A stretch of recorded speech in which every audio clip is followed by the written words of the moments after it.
Welcome everybody. So quantum mechanics is the topic that I am going to discuss in detail, and uh, it's a very fundamental topic. Fundamental. It is fundamental to physics. It is fundamental to physics. Quantum mechanics is fundamental to physics because fundamental क्यों कह रहा हूं मैं? Fundamental इसलिए क्योंकि जो भी आप स्मॉलर पार्टिकल्स की बात करेंगे, जब भी हम स्मॉलर पार्टिकल्स की बात करेंगे, we will deal with quantum mechanics. Okay, smaller particles for example electrons, protons, neutrons, ठीक है, और सब एटॉमिक पार्टिकल्स और इससे भी छोटे पार्टिकल्स होंगे तो हम क्वांटम मैकेनिक्स को ही यूज करेंगे because classical mechanics fails there.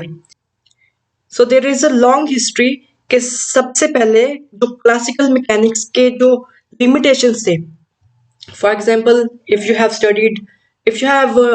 read about black body radiations, photo electric effect, उसको एक्सप्लेन करने का हमारे पास एक ही जरिया था, that was classical mechanics. Okay, but with the help of classical mechanics we were not able to explain those phenomena. तो वहां से शुरुआत होती है हमारे क्वांटम मैकेनिक्स की. Okay, now we are leading to the essence of quantum mechanics. So what is the essence of quantum mechanics? Essence मतलब क्या? एसेंस मतलब वो पूरी क्वांटम मैकेनिक्स एक fundamental, what I can say fundamental, that is fundamental, or you can very easy word, that is basic, that is very basic to quantum mechanics. उस पर टिकी हुई है. क्वांटम मैकेनिक्स एक बेसिक बात पर टिकी हुई है और वो बेसिक बात क्या है? That is indeterminacy. सारी की सारी आप पढ़ लो क्वांटम मैकेनिक्स, आप पाओगे कि सारी क्वांटम मैकेनिक्स इस सेंटेंस, इस वर्ड पर ही टिकी हुई है. That is know what is indeterminacy. Okay, so what makes quantum mechanics different from classical mechanics? Okay, तो यहां से मैं बताऊंगा कि क्लासिकल मैकेनिक्स कैसे डिफरेंट है और साथ में आपको ये भी पता लग जाएगा इस वर्ड का मीनिंग, इनडिटर्मिनेंसी. ओके, सो क्लासिकल मैकेनिक्स में क्या होता है कि आप एक बार एक्सपेरिमेंट कर लो, ठीक है, दूसरी बार एक्सपेरिमेंट कर लो, तीसरी बार एक्सपेरिमेंट कर लो, तो आपको ऑलमोस्ट सेम रिजल्ट ही मिलते हैं. एक में मान लो आपकी रीडिंग आई 3.02, दूसरे में रीडिंग आ सकती है 3.05. एरर्स तो आते ही हैं, ठीक है. थर्ड एक्सपेरिमेंट में आपकी वैल्यू है 3.15, ठीक है. इतनी वैरी तो कर सकती है, ठीक है. तो इसको हम मानकर चलते हैं सब में 3 ही उसकी वैल्यू आई है, 3 ही इसकी रीडिंग आई है जब भी हम एक्सपेरिमेंट करेंगे, ठीक है. But in quantum mechanics what happens कि हम अगर 3 बार एक्सपेरिमेंट करते हैं तो हमारे रिजल्ट्स बहुत ही ज्यादा डेविएट हो जाते हैं. For example in the first experiment if we do quantum mechanical experiment, ठीक है, not classical, this is the classical mechanics. If we do the experiment now taking care of the quantum mechanics, then we will arrive at these results. First reading is 3, another reading can be 11, very far away, and third reading again 5, ठीक है. Classical mechanics में क्या होता है कि हम experiments की prediction कर सकते हैं.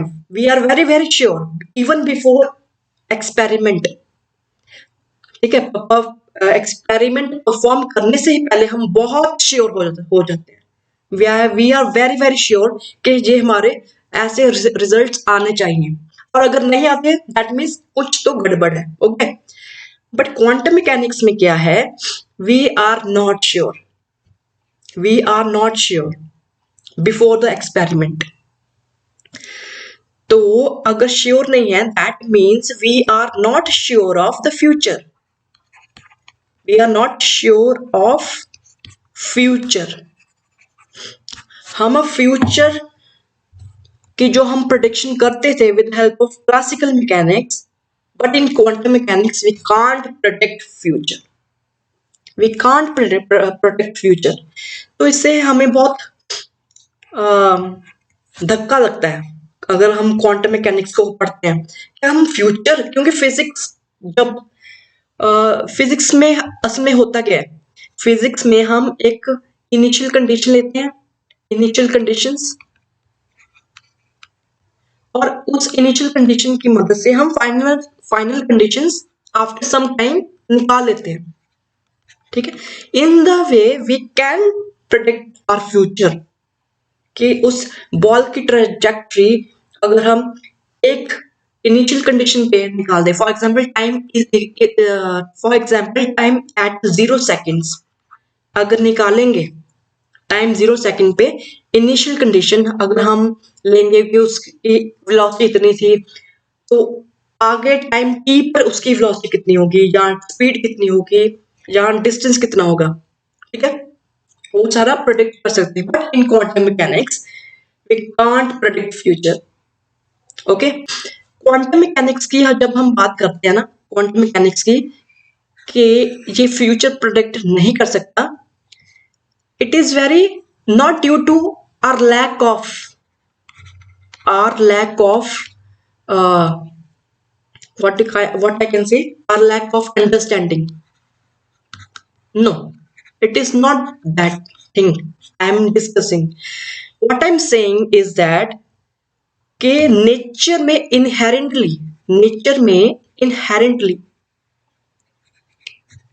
इनहेरेंटली ही ऐसा सिस्टम है कि उसको प्रोटेक्ट करना ही इम्पॉसिबल है।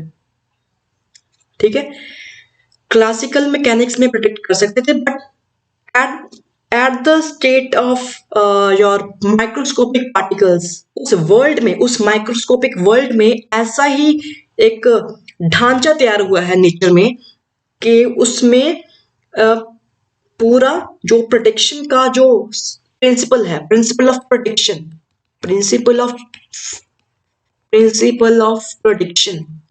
मतलब पहले से पता लगाना फ्यूचर में क्या होगा, ये प्रिंसिपल ही नेचर में लैक करता है। Okay, in the microscopic world. ठीक है, सो दैट्स वाई, क्योंकि वो नेचर में ही है, we can't say that it's due to our lack of understanding, but वो नेचर का ही पार्ट है। प्रिंसिपल ऑफ प्रोटेक्शन नेचर में ही एग्जिस्ट नहीं करता इन द माइक्रोस्कोपिक वर्ल्ड, इसलिए क्वांटम मैकेनिक्स में हम फ्यूचर इसलिए प्रेडिक्ट नहीं कर सकते।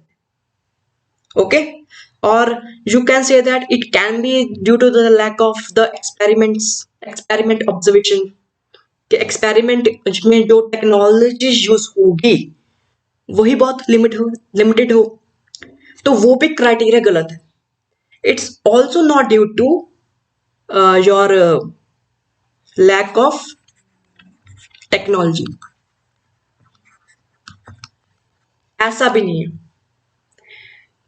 अगर ऐसा होता, फॉर एग्जाम्पल 500 साल बाद, 100 साल बाद ऐसी टेक्नोलॉजी मिल जाती है, आप ऐसे सोच रहे होंगे कि अगर तुमको टेक्नोलॉजी मिल जाए 500 साल बाद, 100 साल बाद, देन जो इस ढांचे पर अगर क्वांटम मैकेनिक्स तैयार हुई है, that will going to fail. अगर ऐसा होता, that will going to fail, but ऐसा है ही नहीं। It is not either due to lack of understanding और लैक ऑफ टेक्नोलॉजी, हम माइक्रोस्कोपिक वर्ल्ड को समझ नहीं सकते। It's not like that, it is due to inherently nature में ही ऐसा प्रिंसिपल है कि हम प्रेडिक्शन नहीं कर सकते। ठीक है, आई होप दिस कि आपको समझ आ गई ये बात, व्हाट इज, एंड इसको ही हम कहते हैं इनडिटर्मिनेंसी। डिटर्मिनेंसी मीन्स प्रेडिक्शन करना, और इनडिटर्मिनेंसी मतलब प्रेडिक्शन ना कर पाना। Okay, and it is not a weak point of us of quantum mechanics. Indeterminacy, in fact I can say it is a very strong point in studying the quantum mechanics। नहीं तो मजा नहीं आएगा quantum mechanics पढ़ने का। अगर हमें पता लग जाए क्या होगा बाद में, तो क्वांटम मैकेनिक्स का जो मूल ढांचा है ना वो ही गिर जाएगा। Okay, there are many, now I can say that is many interpretations of quantum mechanics. तो उसमें ये जो प्रोबेबिलिटी का कॉन्सेप्ट है ना, I will discuss it, it is about later, I will discuss it about later. ये probability पर depend करता है हमारा सारा जो भी क्वांटम मैकेनिक्स का जो भी प्रिंसिपल है, that wholly depends on probability concept also। ठीक है, क्योंकि अगर प्रेडिक्शन ही नहीं कर पाते तो प्रोबेबिलिटी तो फाइंड कर सकते हैं ना। तो इस वजह से indeterminacy is the essence of quantum mechanics. Next we will do what is in quantum mechanics. quantum mechanics में हम अब करेंगे क्या? prediction नहीं कर सकते, but we can find the probabilities. Okay, so I have written some points कि पहला हम कर सकते हैं कि you will have to find the momentum, position, energy of the particles. Classical mechanics में क्या होता था? क्लासिकल मैकेनिक्स में होता यही था कि आपको एक पार्टिकल दिया था, पी पार्टिकल, और उसके आपने ट्रेजेक्ट्री फाइंड करनी है। ठीक है, ट्रेजेक्ट्री फाइंड करने के लिए हमें पार्टिकल का मोमेंटम पता होना चाहिए, उसकी पोजीशन पता होनी चाहिए, इनिशियल और फाइनल, एनर्जी भी पता होनी चाहिए। तो ये क्वांटिटीज हमें पता होनी चाहिए, तो तभी हम क्लासिकल मैकेनिक्स में उसकी ट्रेजेक्ट्री फाइंड कर सकते थे। Okay, but is also in the quantum mechanics जो हम पार्टिकल्स की अभी वर्ड कहना, ठीक है, अभी पार्टिकल्स की जो ट्रेजेक्ट्री है, ठीक है, अभी पार्टिकल्स की ट्रेजेक्ट्री नहीं कहूंगा मैं, पार्टिकल्स की जो इंफॉर्मेशन है कुछ टाइम बाद या कुछ टाइम बाद भी नहीं कहता। ठीक है, मैं क्या जानना चाहता हूं कि at any time T what is the momentum, position and energy of the particles. ठीक है, तो उसकी हमें इंफॉर्मेशन पता लगानी है।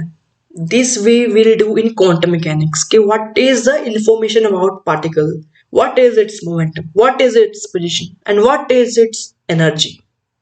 Okay, so next point I will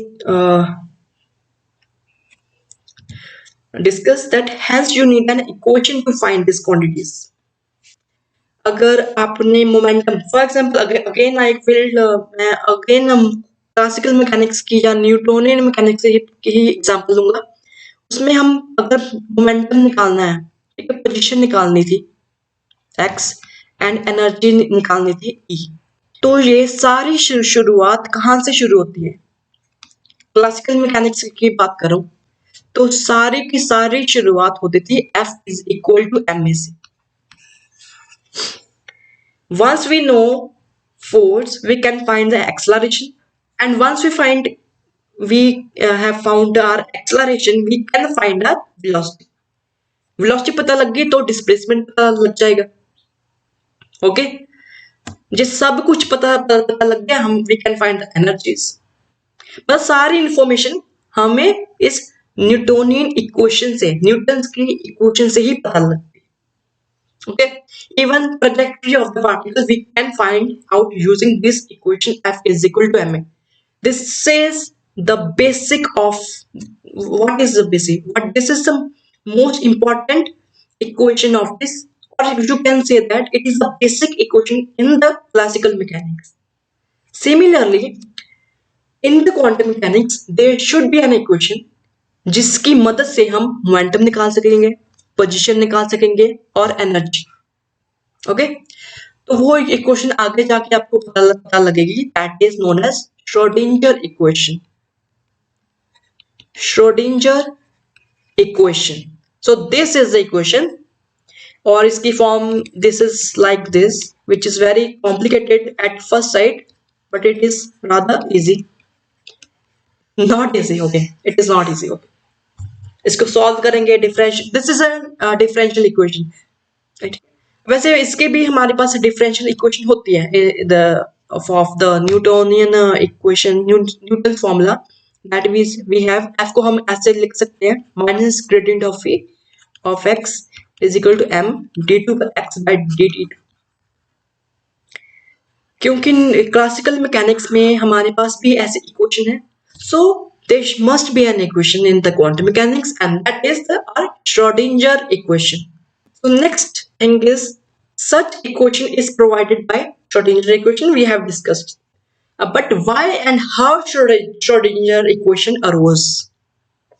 मैं बहुत देखो देखो क्वांटम मैकेनिक्स में एक को पढ़ने के लिए एक फ्लो होना जरूरी है, ठीक है।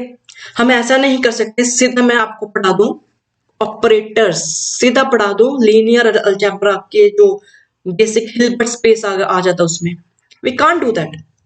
क्यों? क्योंकि उसमें इंट्यूशन या आपको अगर बैकग्राउंड पता है किसी भी सब्जेक्ट को पढ़ने से पहले कि वो शुरुआत ही कैसे हुई, देन इट मेक्स इंटरेस्टिंग और वो समझने में भी आसानी रहती है जो हायर कॉन्सेप्ट्स होते हैं।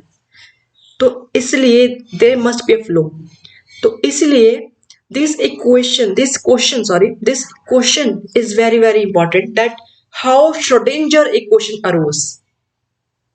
ठीक है, मैंने एक पैटर्न बता दिया कि क्वांटम मैकेनिक्स में हमें मेन प्रॉब्लम क्या थी, मैंने आपको बता दी मेन प्रॉब्लम क्या थी। मतलब एक प्रॉब्लम थी कि हम सब एटॉमिक पार्टिकल्स का मोमेंटम कैसे निकालेंगे, पोजीशन कैसे निकालेंगे, एनर्जी कैसे निकालेंगे। तो उसका मैंने सोल्यूशन बताया कि वो श्रोडिंगर इक्वेशन से आएगी, श्रोडिंगर इक्वेशन से आएगी। और श्रोडिंगर इक्वेशन अब हम पता लगाएंगे, देखो इट इज वेरी इंटरेस्टिंग कि हम पता लगाएंगे कि श्रोडिंगर इक्वेशन कैसे आई। So it is a flow, ठीक है। आपको प्रॉब्लम पता थी, now you have a solution.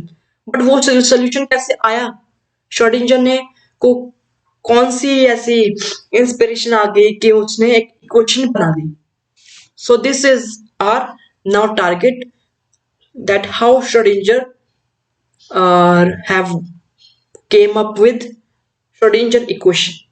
Okay, तो ये अब शुरुआत होती है हमारी श्रोडिंगर इक्वेशन कैसे आई। सो श्रोडिंगर इक्वेशन को में हम अगर पढ़ते हैं कि Schrodinger equation is like this, h cut square by 2m del 2 xi by del x square plus v of x and is equal to z this e of xi, जहां पर भी सॉरी xi आना था, okay, v of xi, then this xi is known as our wave function. ठीक है, अब ये कैसे आया, देखो इसकी स्टोरी जो होती है दैट इज फ्रॉम 1924 से शुरुआत हो जाती है। एक young scientist, very very young scientist, उनकी एज होगी आई थिंक 24 और 25, तो while his name was de Broglie.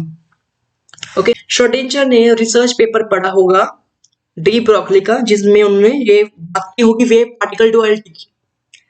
असल में हिस्टोरिकली जाए तो उनके प्रोफेसर जो थे, जो ठीक है, जो उनके प्रोफेसर थे, किसके प्रोफेसर, श्रोडिंगर के प्रोफेसर थे। तो श्रोडिंगर के प्रोफेसर ने के पास ये नई बात उन्होंने सुनी about what is this wave particle duality. तो उन्होंने ये बात अपने स्टूडेंट श्रोडिंगर के साथ, आई थिंक, ठीक है, अपने स्टूडेंट श्रोडिंगर के साथ क्या की, डिस्कस की, एंड दोनों इसी काम पे लग गए in finding whether it is true और नॉट।